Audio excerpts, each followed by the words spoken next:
የዓለም ማህበራዊ ኢኮኖሚያዊና ፖለቲካዊ ሁኔታ አሁን ላይ በተለያየ መልኩ ውጥረት ውስጥ በገባበት በዚህ ወቅት ሌላ ሀያላን አገራቱ በየፊናቸው የሚፈልጉትን እየሰበሰቡና እንደዚሁም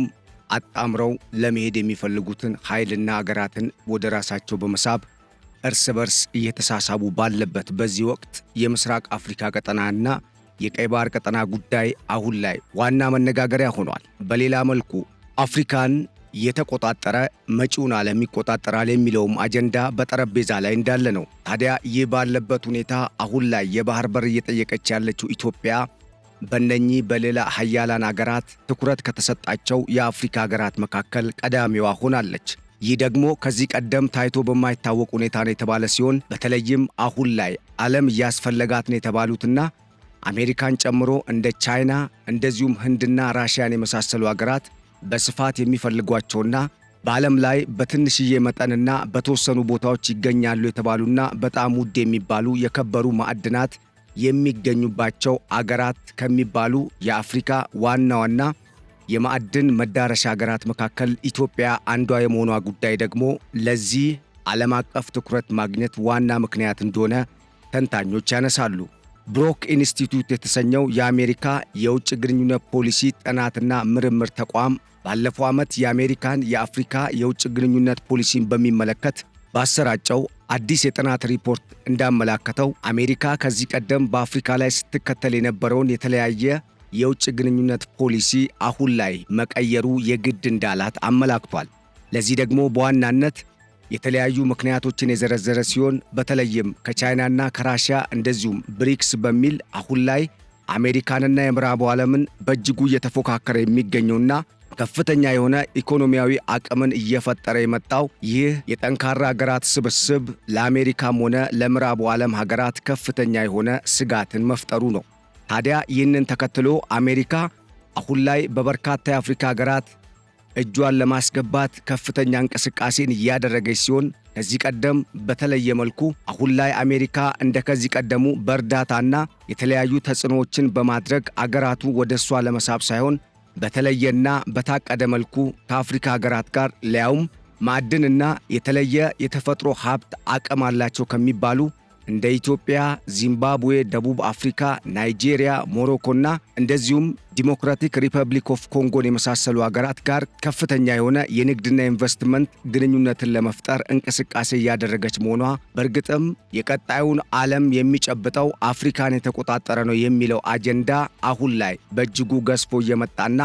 እውነትነቱም እየተረጋገጠ ስለመሆኑ ያሳየ ነው ተብሏል። ታዲያ በዚህ መሃል የራሷን ብሔራዊ ጥቅም ለማስጠበቅ እየተንቀሳቀሰች የምትገኘው ኢትዮጵያ የባህር በር ጥያቄዋ እንዲመለስና በቀይ ባህር ቀጠናም የነበራትን ይዞታ ለማስመለስ ብሎም በቀይ ባህር ላይ አንድ ተዋናይ ዋና ሀገር ለመሆን እየተንቀሳቀሰች ባለችበት በዚህ ወቅት የሌላ ሀያላን ሀገራቱ ትኩረት ዋና አካል መሆኗ ደግሞ በተለያዩ ምክንያቶች ኢትዮጵያን በእጅጉ የሚያግዛት እንደሚሆን ይጠበቃል። በተለይም ኢትዮጵያ እንደ ቻይና ላሉና በምስራቁ ዓለም ከፍተኛ ኢኮኖሚያዊ እምርታዊ ለውጥን ላመጡ አሁን ላይ ዓለምን በሁለተኛነት እየዘወሩ ለሚገኙ አገራት የአፍሪካ መግቢያና ዋና መዳረሻ በመሆን ስታገለግል የቆየች ከመሆኗ ጋር ተያይዞ አሜሪካ ኢትዮጵያ ላይ አሁን ላይ ያደረገችው ትኩረት በእርግጥም ኢትዮጵያን እንደሚጠቅም ይጠበቃል። ይህ ደግሞ ኢትዮጵያ አሁን ላይ ያነሳቻቸውን የባህር በር ጥያቄን ጨምሮ ሌሎች በቀጠናው ላይ አሉኝ የምትላቸውን ብሔራዊ ጥቅሞች ለማስጠበቅ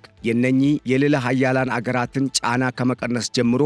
በተዘዋዋሪ እርዳታቸውንም እንድታገኝ የሚረዳት ሲሆን በሌላ በኩል ኢትዮጵያ በምስራቅ አፍሪካና በቀይ ባህር ቀጠና ከሚቀናቀኗትና በተለይም ደግሞ እንደ ግብፅ ካሉና ከግብፅ ጋር በመጣመር ኢትዮጵያ የባህር በር እንዳታገኝም ሆነ በቀጠናው ያላት እንቅስቃሴ የተገደበ እንዲሆን እየሰሩ ካሉ አገራት በተለየ መልኩ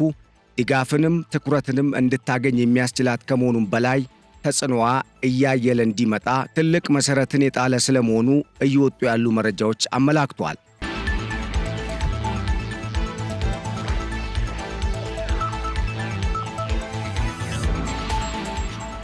ይህ ብሮክ ኢንስቲትዩት የተሰኘው የአሜሪካ የውጭ ግንኙነትና አጠቃላይ ዓለም አቀፋዊ ሁኔታን የሚመለከቱ አሜሪካ የምትከተላቸውን ስትራቴጂካዊ ፖሊሲዎች በመፈተሽና የተለያዩ ምርምሮችን በማድረግ ዘመን የሚዋጁ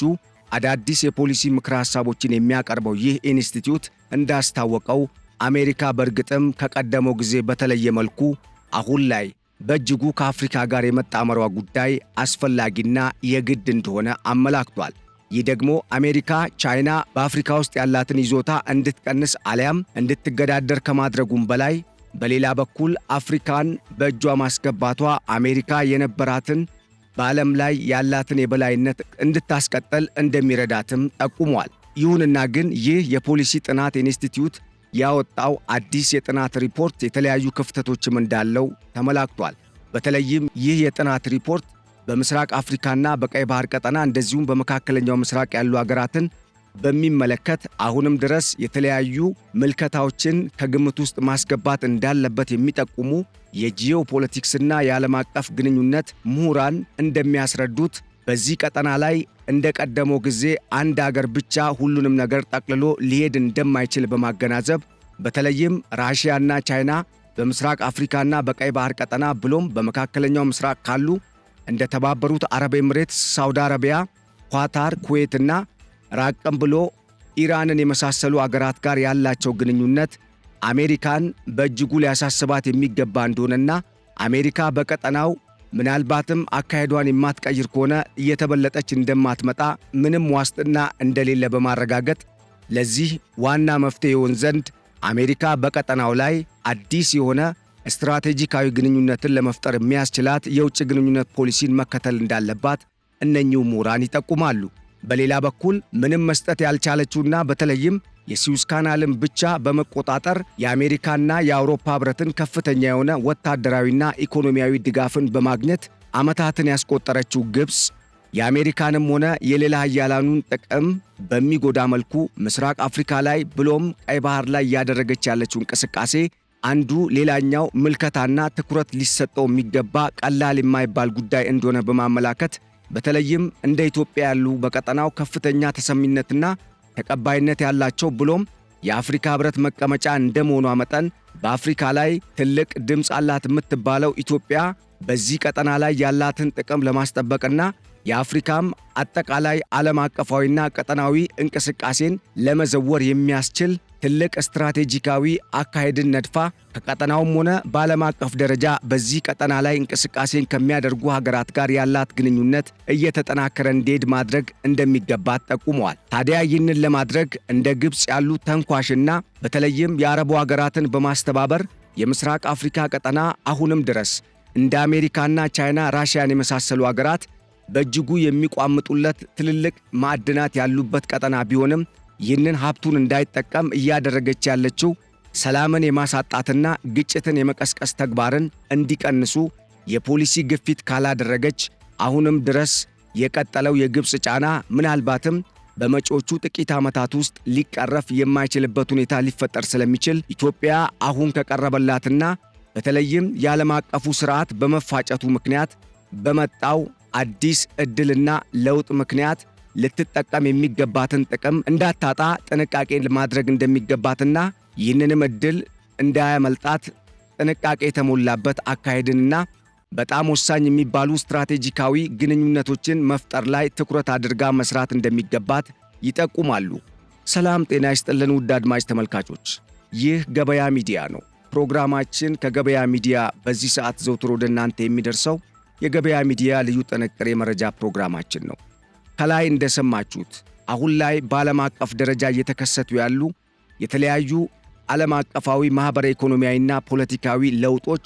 ለኢትዮጵያ ትልቅ ትሩፋትን ይዘው ከመምጣታቸውም በላይ በቀጣዩ ዓለም አፍሪካን ያልጨበጠ ዓለምን መቆጣጠር የማይችልና ምናልባትም አሁን ላይ ያለውን ተቀባይነትና የተጽዕኖ መፍጠር አቅም በእጅጉ ሊያጣ የሚችልበት ሁኔታ እየተፈጠረ እንደሚሄድ የሚያሳዩ መረጃዎች እየወጡ የመሆናቸው ጉዳይ በዚህ ሰፊና በጣም ውስብስብ በሆነ የዓለም አቀፍ ሥርዓት ውስጥ ኢትዮጵያን የመሰሉና በተለይም አሁን ላይ በምስራቅ አፍሪካና በቀይ ባህር ቀጠና ላይ ጥቅማቸውን ለማስጠበቅ እየተንቀሳቀሱ ላሉ ሀገራት ይዞ የመጣውን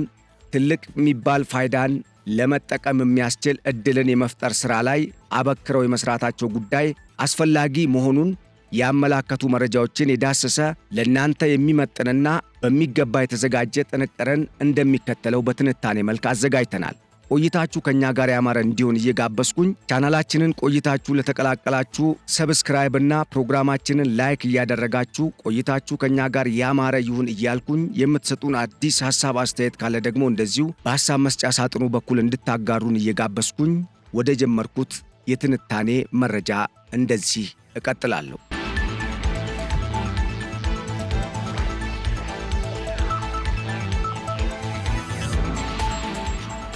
አሁን ላይ ዓለም እየተመራ የሚገኘው አሜሪካ በዘረጋችውና የምዕራቡ ዓለም ከፍተኛ ተጽዕኖ አለበት በሚባለው የዓለም አቀፍ ማኅበራዊ ኢኮኖሚያዊና ፖለቲካዊ ሥርዓት ነው።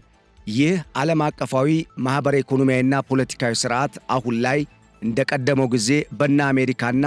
በምዕራባውያን በተለይም በአውሮፓ ኅብረት አባል ሀገራት ብቻ እየተመራ የሚቀጥልበት ዕድል እየጠበበ ስለመምጣቱ የወጡ በተለይም ኢኮኖሚያዊ ምክንያቶችን መሠረት ያደረጉ የጥናትና የትንተና ሪፖርቶች እያስረዱ ነው። በተለይም አሜሪካ አሁን ላይ ያላትን ዓለም አቀፋዊ ተቀባይነትና ዓለምን የመምራት አቅም በቀጣዮቹ ጥቂት ዓመታት በቻይና ልትነጠቅ እንደምትችል የሚያመላክቱ መረጃዎች አሜሪካ አሁን ያለውን ሥርዓት በሚፈለገው መልኩ መቀየርና ዓለምን ወደ አዲስና ምናልባትም አሁን ላይ እነ አሜሪካን እየተገዳደሩ የመጡ እንደ ቻይናና ራሽያ በአጠቃላይ ስብስብ ስም ደግሞ ብሪክስ የተሰኘውን ዓለም አቀፍ የሥርዓት ለውጥ እንዲመጣ እየተጋ የሚገኘውን ጠንካራ ኢኮኖሚ በመገንባት ላይ ያሉ ሀገራት ስብስብ የሚፈልገውን አዲስ አማራጭ ሐሳብ ያካተተ የፖሊሲና ስትራቴጂካዊ አካሄድን የማይከተሉ ከሆነ መጪው ጊዜ ለእነ አሜሪካም ጭምር አደጋ ሊሆን እንደሚችል የጥናት ሪፖርቶች ያስረዳሉ። በሌላ በኩል አፍሪካን ያልያዘ የሚመጣውን ጊዜ ዓለምን መቆጣጠርም ሆነ በዓለም ላይ ተጽዕኖን ማሳረፍ አይችልም የሚሉ የተለዩ ትንተናዎች የመውጣታቸው ጉዳይ በእርግጥም አፍሪካ እንደ ከዚህ ቀደሙ ዝም ብላ የምትቦጠቦጥና የተለያዩ ማዕድናቶቿን አሳልፋ እየሰጠች ልጆቿ በረሃብ ሰቆቃ የሚጠቁ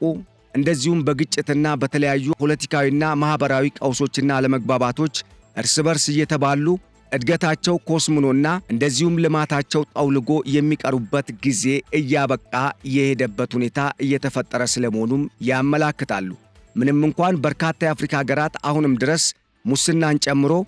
በመልካም አስተዳደር ችግርና በተለያዩ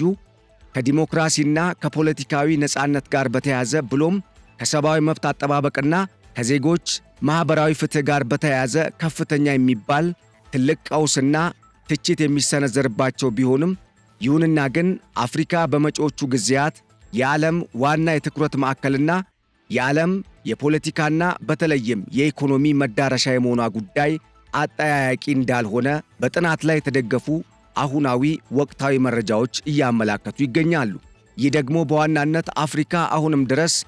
ተዝቆ የማያልቅ እምቅ የተፈጥሮ ሀብት ያላት ሲሆን በተለይም ዓለም ላይ ውድ የሚባሉና አሁን ላይ በርካታ ልዕለ ኃያላን አገራት በእጅጉ የሚፈልጓቸው የከበሩ ማዕድናት ዋና መገኛ የመሆኗ ጉዳይ ደግሞ አፍሪካ ከመቼውም ጊዜ በላይ አሁንና በሚመጡት ጊዜያት ተፈላጊነቷ እንዲጨምር ስለማድረጉም እነኚሁ የጥናት ሪፖርቶች ያስረዳሉ። አሜሪካ ቁልፍ የምትላቸው 50 የሚደርሱ የከበሩ ማዕድናት በተለያየ መልኩ በአፍሪካ ውስጥ የሚገኙ ከመሆናቸውም በላይ በተለይም አሜሪካ ከነኚህ ከ50ዎቹ 12 የሚሆኑትን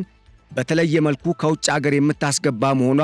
ትኩረቷን ከነቻይና ጋር እየተፎካከረች አፍሪካ ላይ እንድታደርግ ያደረጋት ሲሆን በሌላ በኩል አሁን ላይ የነኚህን አይነት የከበሩ ማዕድናት ለዓለም የሚያቀርቡ የአፍሪካ ሀገራት ደግሞ በምትኩ ከነ አሜሪካ የሚፈልጉትንና እንዲጠበቅላቸው የሚያስቡትን ብሔራዊ ጥቅማቸውን ለማስጠበቅ የሚስተካከል ስትራቴጂካዊ የውጭ ግንኙነት ፖሊሲና ማኅበራዊ ኢኮኖሚያዊ ፖሊሲዎችን በማውጣት መንደርደር እንዳለባቸው ጥናቶች ይጠቁማሉ።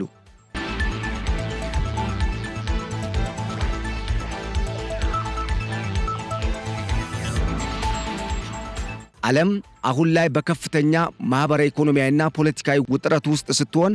በተለይም በምስራቁና በምዕራቡ ብሎክ መካከል ያለው መሳሳብና አሁንም ድረስ የቀጠለው የሌላ ኃያላኑ አገራት ፉክቻ ዓለምን በቀጣይ ወደ አዲስና ከዚህ ቀደም ወዳልነበረ የተለየ ሥርዓት ሊያሸጋግራት እንደሚችል እየተተነበየ ሲሆን በዚህ ውስጥ አሜሪካ የነበራትን ተቀባይነትና የተጽዕኖ መፍጠር ብሎም ዓለምን የመምራት ዕድልና አቅም እንደዚሁም የመሪነት ቦታ ላለማጣት፣ በሌላ በኩል እንደ ቻይናና ሩሲያን የመሰሉ ሀገራት ደግሞ አሁን ላይ በእጅጉ እየፈረጠሙ በመጡበትና በተለያየ መልኩ አቅማቸውን እያደራጁ ባሉበት በወታደራዊና በኢኮኖሚው ዘርፍ እያደገ የመጣውን አቅማቸውንና እየጎለበተ የመጣውን ክንዳቸውን የበለጠ በማጠናከር ይህንን ዓለም አቀፋዊ የበላይነትና የመሪነት ሚና ከአሜሪካና ከአውሮፓ ኅብረት ለመቀበል እየተንደረደሩ የመሆናቸው ጉዳይ ዓለም ምናልባትም ከዚህ ቀደም አይታ ወደማታውቀው አዲስ ወደሆነ ሹክቻና ቀውስ ውስጥ ልትገባ እንደምትችል ስጋቶችን ማዕከል ያደረጉና አሁናዊ የሆኑ ተጨባጭ ማኅበረ ኢኮኖሚያዊና ፖለቲካዊ ዓለም አቀፍ ሁኔታዎችን መሠረት ያደረጉ የጥናት ሪፖርቶች ያስረዳሉ። ይህ አሜሪካን ማዕከል ያደረገው ብሮክ ኢንስቲትዩት የተባለው የፖሊሲ ጥናት ምርምር ተቋም እንዳመላከተው አሜሪካ በመጪዎቹ ጊዜያት አሁንም ያላትን የበላይነት ለማስቀጠል ካሰበችና ከፈለገች በዋናነት አፍሪካን መዳረሻዋና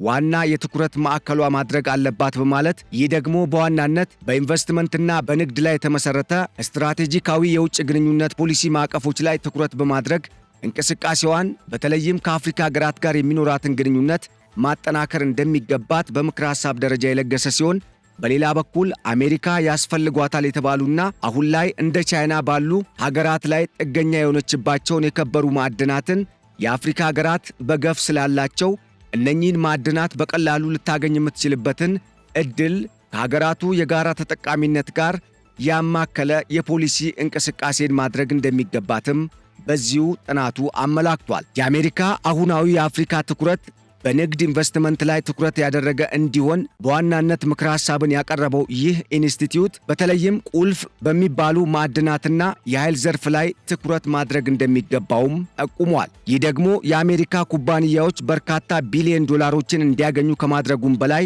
አገሪቱ በቁልፍ ማዕድናት ዘርፍ እንደ ቻይናና ሩሲያ፣ ብራዚልና ህንድን በመሰሉ አገራት ላይ ያላትን ጥገኝነትና የገጠማትን ዓለም አቀፋዊ የንግድ ፉክክር ለማሸነፍና እንደዚሁም በእነሱ ላይ ጥገኛ ከመሆን ለመላቀቅ በእጅጉ እንደሚረዳት አመላክቷል። ይህ ደግሞ በዋናነት ቻይና የአፍሪካ ሀገራትን በብድርና በመሰል ወጥመዶች ወጥራ የመያዟ ጉዳይ በዋናነት ትኩረት እንደሚሰጠው ያመላከተ ሲሆን፣ አሜሪካ በአፍሪካ የምትከተለው ፖሊሲ መቀየሯ ደግሞ ይህንን የቻይና ስውርና በከፍተኛ መጠን አህጉሪቱን እያሸነፈ የመጣውን ተጽዕኖ ለመቀልበስ ይረዳታልም ሲል በምክረ ሐሳብ ደረጃ ያቀረበውን የጥናት ሪፖርት አመላክቷል።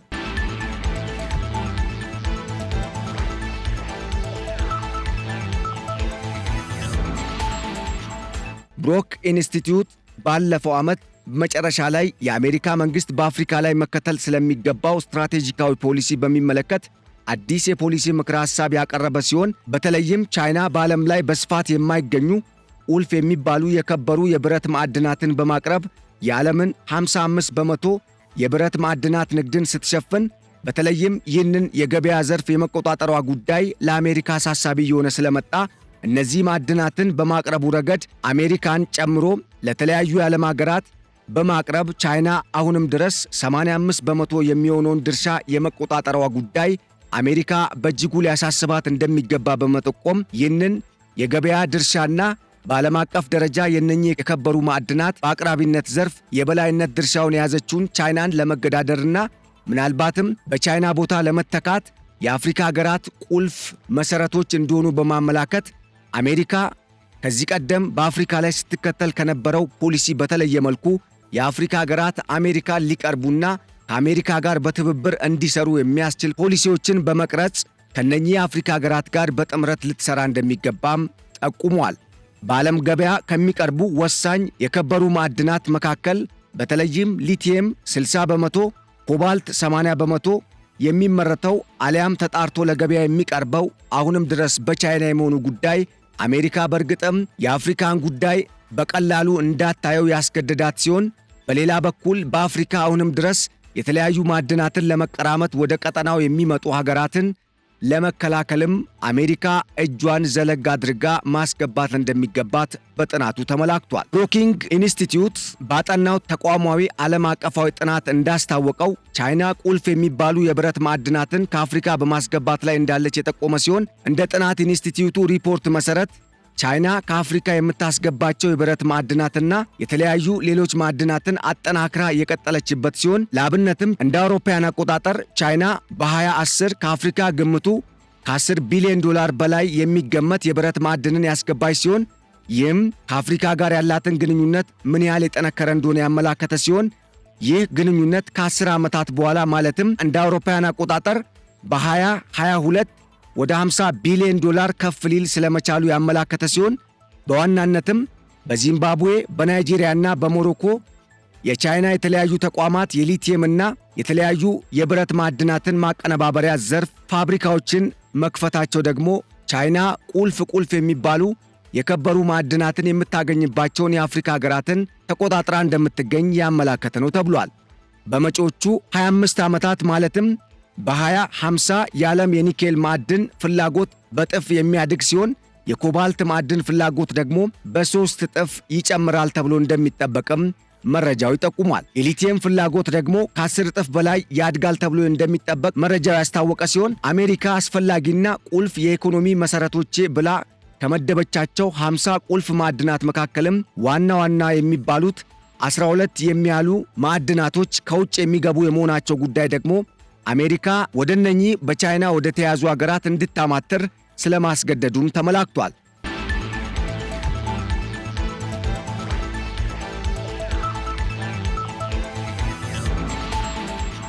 በተጨማሪም ከ50ዎቹ ውድ ማዕድናት መካከል 31 የሚሆኑትን በከፍተኛ ወጪ በከፊል ከውጭ የምታስገባ መሆኗ ደግሞ አሁንም ድረስ አሜሪካ የዚህን ክፍተት ለመሙላት የሚያስችል አጋር እየፈለገች እንዳለች የሚያሳይ እንደሆነ የተገለጸ ሲሆን ይህንን ክፍተት ለመሙላት ደግሞ አፍሪካ ዋና መዳረሻ እንደሆነች ተጠቁሟል። እነዚህን ውድና የከበሩ ማዕድናት አሜሪካ እስከ 50 በመቶ ከውጭ የምታስገባ ሲሆን በከፊልም ሆነ ሙሉ በሙሉ ከውጭ የምታስገባቸው እነዚህን ማዕድናት ደግሞ በአብዛኛው የምታስገባው ከቻይናና በዘርፉ የካበተ ልምድ አላቸው ከሚባሉ በማምረት ደረጃቸውም አሁን ላይ የተሻለ አቅምን ፈጥሮ ከሚገኙ የብሪክስ ስብስብ አባል አገራት የመሆኑ ጉዳይ ደግሞ ዓለም ላይ አፍሪካ በእጅጉ አስፈላጊ የሆነች ከመምጣቷም በላይ አሜሪካ የብሪክስን ስብስብ ተጽዕኖን ለመቀነስ አሁን ላይ መፍጠን እንዳለባት ያመላከተ ነው ተብሏል። ታዲያ በዚህ ረገድ የአፍሪካ መግቢያ በመሆንና አሜሪካ ጭምር ያስፈልጉኛል ብላ አሁን ድረስ በተለያዩ ክፍለ ዓለማት እየፈለገቻቸው የሚገኙ ውድ የሚባሉ እንደ ዩራኒየም፣ ሊቲየም፣ ኮባልትንና ወርቅ እንደዚሁም ሌሎች ውድ የሚባሉ ማዕድናትን በገፍ ተሸክማ የምትገኘው ሀገራችን ኢትዮጵያ ከነኚህ ከአፍሪካ ሀገራትና በዋናነት ትኩረት ከተሰጣቸው የከበሩ ማዕድናትን ከሚያመርቱና በገፍም አላቸው ከሚባሉ ሀገራት መካከል ተርታ የምትመደብ የመሆኗ ጉዳይ አሁን ላይ በቀይ ባህር ቀጠናና በምስራቅ አፍሪካ ቀጠና ለማስጠበቅ እየተንቀሳቀሰች ያለችውን ብሔራዊ ጥቅሟን በእጅጉ እንድታስጠብቅ ይህንን የማዕድን ሀብት እንደ መደራደሪያ አድርጋ ማቅረብ እንደምትችል የተገለጸ ሲሆን በተለይም ቀጠናውን በውል የሚረዱና አሁን ላይ ዓለም ወዴት እየሄደች እንዳለች በትንተናም ጭምር የተለያዩ ምክረ ሐሳቦችን እየለገሱ የሚገኙ የዓለም አቀፍ ግንኙነትና የጂኦፖለቲክስ ተንታኞች እንደሚያስረዱት ኢትዮጵያ በምስራቅ አፍሪካ ቀጠና አሁን ላይ አሉ ከሚባሉ ሀገራት ወታደራዊ አቅምም ሆነ በገዘፈ ኢኮኖሚ አቅማቸው በቀጠናው ካሉ ሀገራት የተሻለ አቅም ያላት ስትሆን በሌላ መልኩ አሁን ላይ የቀይ ባህርን ለመቀላቀልና የነበራትን ግዛት ለማስመለስ እያደረገች ያለውን ጥረት በሚመለከት የምዕራባውያንም ሆነ በምስራቁ ዓለም ያሉ የሌለ ሀያላን ሀገራት ጫና እንዳያድርባት እነኚህን ማዕድናት ዋና የትኩረት መሳቢያና የመደራደሪያ አቅሟ አድርጋ መጠቀም እንዳለባት በማመላከት እንደ ግብፅና በቀጠናው የአፍሪካን የከበሩ ማዕድናትን ለመቀራመት እንቅስቃሴ እያደረጉ ካሉት የመካከለኛው ምስራቅ የአረቡ ባህረ ሰላጤ ሀገራት ማለትም እንደ ተባበሩት አረብ ኤምሬትስ፣ ሳውዲ አረቢያ፣ ኳታር፣ ኩዌትና ሌሎች ሀገራት የተሻለ በተለይ ከነ አሜሪካና ከነ ራሽያ እንደዚሁም ቻይናን ከመሳሰሉ ሀገራት ጋር ጥምረት በማድረግ ይህንን ተጽዕኖ ለመቀነስና ምናልባትም በዘላቂነት በቀጠናው ላይ ዋና አጋር ሆና ለመቀጠል የሚያስችል ዕድል ከፊት እየጠበቃት ስለሆነ ይህንን ዕድል ከማጣቷ አስቀድማ የተለያዩ ስትራቴጂካዊ ፖሊሲዎችን በመንደፍ በተለይም እንደ ግብፅ ያሉ ቀጠናውን የትርምስ ማዕከልና ከፍተኛ የሆነ የጸጥታ ስጋት እንዲፈጠርበት ለማድረግ የሚሰሩ አገራትን ገመናን በማጋለጥ እነኚሁ ልዕለ ኃያላን አገራት ተጽዕኖ እንዲያደርጉ በማድረግ ግብፅ በቀጠናው ያላት ተጽዕኖ እንዲቀንስ ብሎም ከቀጠናው እንድትባረር ማድረግ የኢትዮጵያም ሆነ በቀጠናው ጥቅማቸውን ለማስጠበቅ የሚሰሩ አገራት ዋና ተልዕኮና ግብ ሊሆን እንደሚገባ በማመላከት በተለይም ቀጠናውን ሰላም በማድረጉ ረገድ ኢትዮጵያ አሁንም ድረስ አሜሪካን ጨምሮ ቀጠናው ላይ እየተርመሰመሱ ካሉ ሌላ ኃያላን አገራት ጋር ያላት ግንኙነት የጠነከረ መሆኑ ኢትዮጵያ የማዕድን ሀብቷንና በቀጠናው ያላትን ተጽዕኖ ብሎም የአፍሪካ ህብረት መቀመጫና ዋና የአፍሪካ መግቢያ ከመሆኗ ጋር ተያይዞ ይህንን ዕድል በስፋት መጠቀም እንደሚገባት ጠቁመዋል። ታዲያ ይህ ዕድል ኢትዮጵያ የባህር በሩን በባሌም ሆነ በቦሌ በግልጽም ሆነ በስውር በምታደርገው የተለያዩ እንቅስቃሴዎች የምታገኝበት ዕድልን የሚያሰፋ ነው የተባለ ሲሆን ይሁንና ግን እንደ ግብፅና ሳውዲ አረቢያን የመሰሉ አገራት ከፊቷ አሁን ላይ እየደቀኑ ያሉትንና በተለይም በኤርትራም ሆነ በሶማሊያ ብሎም በሱዳን በኩል ይመጣል ተብሎ ለሚፈራው ቀጠናዊ ጦርነት ራሷን በማዘጋጀትና እነኚህ ጦርነቶች በዋናነት ኢትዮጵያን ሳይሆን የመካከለኛውና የቀይ ባህር ቀጠና ብሎም የምስራቅ አፍሪካን ቀጠና የሚያተራምሱ ሊሆኑ የሚችሉ የተለያዩ ኃይሎች የሚሳተፉባቸው እንደሚሆኑ ከግምት ውስጥ በማስገባት እነኚህ ሌላ ኃያላን አገራት የገዘፈ ኃይላቸውን ተጽዕኖአቸውን እንዲያሳድሩ በማድረግ በአንድ በኩል ጦርነቶች ሊቀሩ የሚችሉበት፣ በሌላ በኩል ደግሞ ጦርነቶች የሚደረጉም ከሆነ አሸንፋ ለመውጣት በእጅጉ ሁኔታዎችን መፈተሽና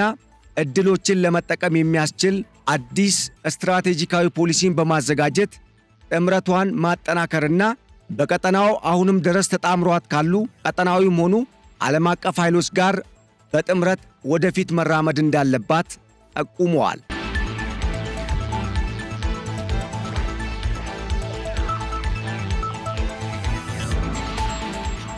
ውድ አድማጭ ተመልካቾች ለዕለቱ ያዘጋጀነው የገበያ ሚዲያ በዚህ ሰዓት ወደ እናንተ የደረሰላችሁ የገበያ ሚዲያ ልዩ ጥንቅር የትንታኔ መረጃ ፕሮግራማችን የሰማችሁትን ይመስል ነበር። በቀጣይ በሌላ ርዕሰ ጉዳይ ዳግም እስክንገናኝ ለአሁኑ በዚሁ ተሰናበትን። ሰላም።